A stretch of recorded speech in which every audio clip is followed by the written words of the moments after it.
Alors bonjour à tous, je voulais vous parler du GPS que j'ai montré à certains, réalisé à partir d'un Kobo Mini.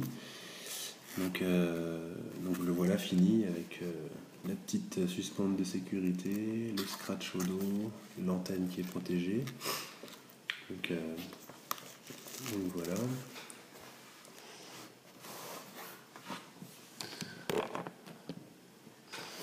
Alors on va essayer de cadrer.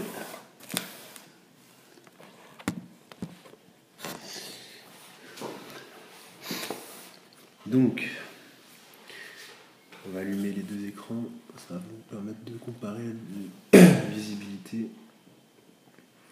Donc là on l'allume.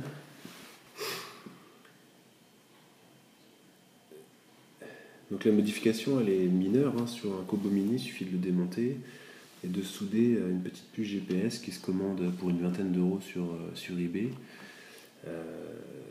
Ça se soude sur un port qui est prévu, un port série qui est dessus. Donc il faut savoir souder. Moi c'est pas moi qui l'ai fait, j'ai demandé à Duc de le faire. Et puis après il suffit de faire sortir cette puce, de la mettre, là j'ai mis dans une pâte silicone de la marque Sugru, S-U-G-R-U.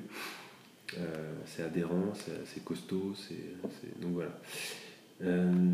Là, quand on le démarre, il n'y a pas de bidouille à faire, on tombe directement sur la fenêtre de démarrage. Sur l'écran de démarrage, on a donc 4 boutons en bas. Nickel, c'est pour revenir à la configuration d'origine du Kobo Mini, mais quand on le redémarre, il redémarre sur Top Hat quand même. Network, c'est pour gérer les réseaux Wi-Fi. Reboot, c'est pour le redémarrer quand il est bloqué par exemple. Et puis Power Off, c'est pour l'éteindre. Donc on va faire Fly. Là, il charge les fichiers. Donc Top Hat, c'est une version d'Xessor pour le noir et blanc qui était développé à l'origine pour le Nook.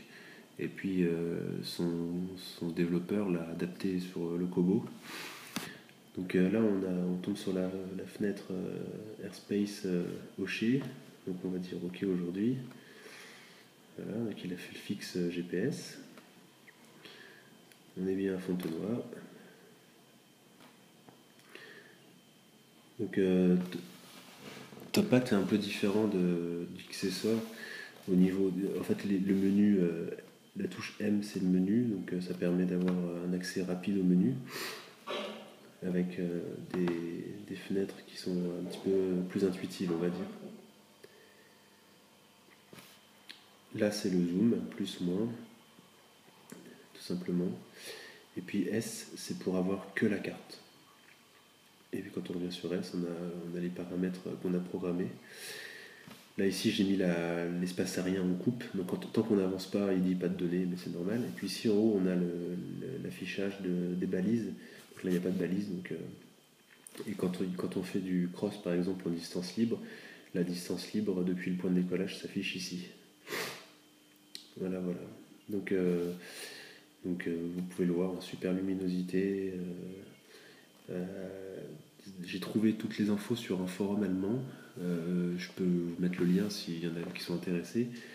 Je peux vous faire aussi la liste des composants ou des choses à faire, des tâches à réaliser pour mettre en route le système. C'est un peu compliqué quand on doit trifouiller dedans pour comprendre, mais une fois que c'est fait, en fait, c'est assez simple et rapide. Si je devais le refaire en repartant de zéro, là, cette heure-ci, je pense que je peux le faire en un quart d'heure, c'est fini. L'avantage, c'est qu'il n'y a pas trop de bidouilles, et une fois que c'est fait, il n'y a plus de bidouilles du tout. Les mises à jour se font sur la carte SD. Il suffit de le brancher sur l'ordinateur pour avoir accès aux fichiers IGC. Voilà, c'est super, c'est top. En termes de batterie, les gars qui l'ont utilisé, moi je l'ai encore jamais utilisé longtemps, mais apparemment avec la batterie d'origine on tient 7 heures. À confirmer avec la température aussi. Dans tous les cas, on peut brancher une batterie supplémentaire sur le petit port USB qui est ici. Et puis on est reparti pour un certain nombre d'heures, quoi. Donc voilà, donc tout ça demande à être testé, mais c'est quelque chose qui me semble pas mal du tout. Donc c'est pour ça que j'ai fait une vidéo pour les intéressés éventuels, s'il y en a. Surtout par rapport au prix en fait. Il faut savoir qu'un Kobo Mini c'est 50 €. On les trouve plus à la Fnac, on les trouve encore sur Amazon. Sinon on les trouve aussi en occasion maintenant pas mal sur Le Bon Coin. Il y a moyen d'en trouver aussi dans les magasins Easy Cash et compagnie, je pense pour pas très cher. On va dire entre 30 et 50 € on a un Kobo Mini aujourd'hui.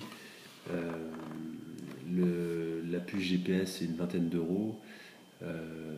Il suffit donc de la souder sur un port avec 4 fils, 4 fils électriques et un cinquième fil qui va sur un endroit, mais apparemment c'est pas obligatoire.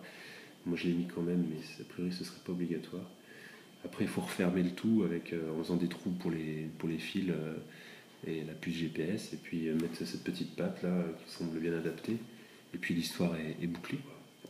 Donc voilà, donc s'il y en a qui sont intéressés, n'hésitez pas à me poser des questions. Et puis je vous souhaite un bon dimanche. Salut!